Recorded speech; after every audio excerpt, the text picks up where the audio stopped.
आज अरवल जिला मुख्यालय में धरना प्रदर्शन किया जा रहा है सर, इस पे आप क्या कहना चाह रहे हैं? देखिए, हम लोग आज जो धरना दे रहे हैं उसमें बुलडोजर नहीं, पर्चा दो, रोजी रोटी की सुरक्षा दो जी, इस नारे के तहत पूरे बिहार के सभी जिला मुख्यालयों पर बुलडोजर राज के खिलाफ धरना जुलूस प्रदर्शन हो रहा है। और पटना में जहां उजाड़े गए हैं, नालंदा के शिवनंदन नगर में जो उजाड़ा गया है, 150 पासवान जाति के घर उजाड़ दिया गया है इस ठंड के मौसम में। ये आपको दरभंगा में, समस्तीपुर में ये उजाड़ा गया है, नवादा में उजाड़ा गया है, आरा में उजाड़ा गया है। उन सभी जगह के, पटना में इन सभी जगह के लोगों को बुला करके पटना में धरना चल रहा है। और बाकी उनके समर्थन में सभी जिला मुख्यालयों पर प्रतिवाद जुलूस और धरना का कार्यक्रम चल रहा है। कहीं ऐसा तो नहीं कि यूपी का मॉडल बिहार में देखने को मिल रहे हैं? ये पूरे बुलडोजर राज जी, बुलडोजर राज यूपी का मॉडल जैसे ही ये सरकार 20 साल में जो नीतीश के जो शिकंजे में सरकार थी, नीतीश के नेतृत्व में जो सरकार थी, तब वो बुलडोजर राज नहीं चला। लेकिन जैसे ही नीतीश से हाईजैक हो गया है, नीतीश के अब हाथ से छूट गया है, भाजपा के हाथ में सरकार चली गई है, पावर सरकार चली गई है भाजपा के, तो आते ही ये दिखाना चाह रहे हैं कि हमारा रुख क्या होगा। और ये बुलडोजर बात तो करते हैं माफियाओं का, बात बोलते हैं बड़े बड़े गुंडा का, बात बोलते हैं बालू माफिया, जमीन माफिया, शराब माफिया का, कि उन पर बुलडोजर चलेगा। लेकिन व्यवहार में आप देख रहे हैं कि गरीबों के ऊपर बुलडोजर चल रहा है। गरीबों को उजाड़ने वाला ये सरकार है, गरीबों को तंग तबाह करने वाली सरकार है, रोजी रोटी से भी वंचित करने वाली सरकार है।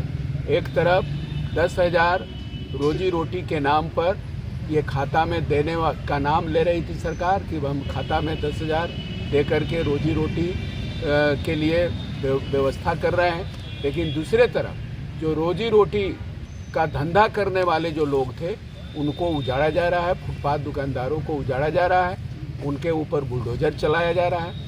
ये बहुत ही खतरनाक है। बुलडोजर राज के खिलाफ भाकपा माले सड़कों पर है, लड़ेगा।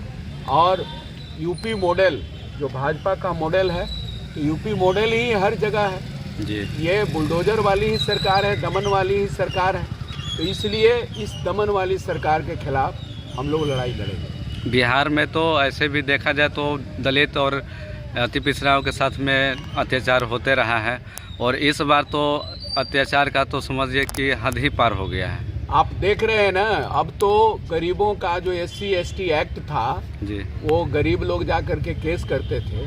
तो जैसे ही भाजपा की सरकार बनी है तो औरंगाबाद में कुर्सी पर बैठने के सवाल पर एक पासवान जाति के जिस तरह से पिटाई किया गया, और थाना में जाकर के केस करने जब गए तो थानेदार कह रहा है कि वीडियो फुटेज है, वीडियोग्राफी किए हो, आपका उसका प्रूफ दो तब केस लेंगे। तो ये जब अब समझ सकते हैं कि ये सरकार किन के लिए है। ये दलितों के लिए सरकार नहीं है। दलितों के तो वोट ले लिया, गरीबों का वोट ले लिया, अति पिछड़ों का वोट ले लिया, लेकिन ये सामंतों के चाकरी करने वाली सरकार है। सामंतों के पक्ष में खड़ा होकर के उनके पक्ष में हर तरह से सहायता करने वाली सरकार है, और गरीबों को गुलाम बनाने वाली ये सरकार बनेगी, जिसके खिलाफ जोरदार आंदोलन तेज होगा। थाना में जैसे CCTV फुटेज जैसे मांगा गया, मान के चलिए कि कोई बहुत बड़ा क्रिमिनल हो जो क्राइम कर चुका हो, अगर किसी के पास अगर फुटेज नहीं होगा तो क्रिमिनल नहीं पकड़ा पाएगा। अब तो यही देख लीजिए, अब तो इस तरह का अब ये बयान दे रहे हैं और इस हिसाब से वो केस करेंगे। तो गरीबों के पास तो मोबाइल लगा करके कोई, या CC कैमरा इस तरह के गरीबों में तो है नहीं घर में। तो इसलिए देखिएगा कि कोई पिटेगा, कोई पिटाई करेगा, कुछ भी होगा, उनके लिए अब कानून का ऐसा बना दिया जाएगा, कहना मुश्किल है। 2000 तो ये केंद्र सरकार जो है ऐसा माहौल बना रहा है, केंद्र सरकार ऐसा माहौल बना रहा है कि अब ऐप जो है ऐसा ऐप लागू करेगा जिससे कि आपका प्राइवेसी, सरकार के पास आपका कुछ नहीं रहेगा। आप किनसे बात कर रहे हैं, आप क्या कर रहे हैं, क्या नहीं कर रहे हैं, सारा चीज़ जो है सरकार आपके सब चीज़ों को देख रेख करेगी और उसी आधार पर कार्रवाई करेगी। 2020 में भी एनडीए की सरकार था, लेकिन राबड़ी आवास को खाली नहीं कराया गया था। लेकिन 2025 में जैसे ही सरकार बना भाजपा का, लेकिन राबड़ी आवास खाली करवाने का आदेश आ गया। ये विपक्ष विहीन सरकार चाहती है कि कोई भी सरकार के विरोध बोलने वाला नहीं हो जी। तो ऐसा ही ये सरकार बनाना चाहते हैं भाजपा कि कोई बोलने वाला न रहे, जो मन में आएगा हम करेंगे, गुंडागर्दी करेंगे, गरीबों पर दमन करेंगे, बुलडोजर चलाएंगे, किसी को खाली कर देंगे। 20 साल से 25 साल से वहाँ पर रह रहे थे राबड़ी जी के आवास में। आप देख लीजिए कि जैसे ही भाजपा की सरकार बनी तो ये शुरुआत कर दिया तंग तबाह करने का। और आज से नहीं, पूरे ईडी या सीबीआई के जरिए देखिएगा कि उस परिवार को जितना फजीहत किया गया है, परेशान किया गया है, आप लोगों से छुपा हुआ नहीं है। तो किसी तरह से ऐसा तंग करो कि वो तबाह हो करके या तो सरेंडर बोले, उसके साथ खड़ा न रहे, ये कोशिश किया जा रहा है। चुनाव मामले में यूट्यूब पे बहुत से ऐसे वीडियो चल रहे हैं कि मतलब भाजपा के कुछ नेता लोग जो है इस देश को छोड़कर भागने की कोशिश कर रहे हैं। भाजपा के नेता क्यों भागना चाह रहे हैं? ये चुनाव मामले में जो एसआईटी का जो टीम गठित हुआ है, इसके आधार से जो चल रहे हैं। तो इसमें भाजपा के लिए ही तो है ना जी। तो भाजपा के नेता काहे भागेगा?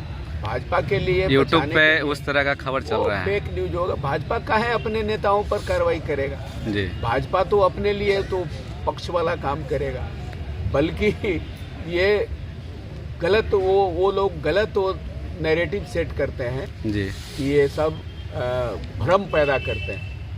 वो आप लोग कहावत सुने होंगे देहात में कि चोर जो है वो बैल या भैंस चुरा करके ले जाते थे तो घंटी जिस दिशा में बजाते थे उस दिशा में भैंस को नहीं ले जाते थे, ताकि गांव वाले लोग जो है वो घंटी वाले दिशा के तरफ हल्ला करते हुए जाएं और चोर जो है आसानी से दूसरे दिशा से अपना लेके चल जाए। तो इसी तरह से वो नैरेटिव सेट करके वो चाह रहे हैं कि ये सब करें। सर, आप 2020 में जैसे विधायक बने, आप लगातार अरवल के क्षेत्र में रहे और अरवल के जनता से लगातार मुलाकात करते रहे, और इस बार जो 2025 में जो भाजपा के जो विधायक बने, जो कि अरवल के जनता का कॉल तक नहीं उठाते हैं और अरवल में बहुत कम दिखाई देते हैं, सर इस पर आप क्या कहना चाह रहे हैं? इसमें तो जिस जनता ने वोट दिया है जी, जनता जिनको चुना है, नेता चुना है जी, वो जनता इसका जवाब देगी। जनता को समझना है। हम लोग तो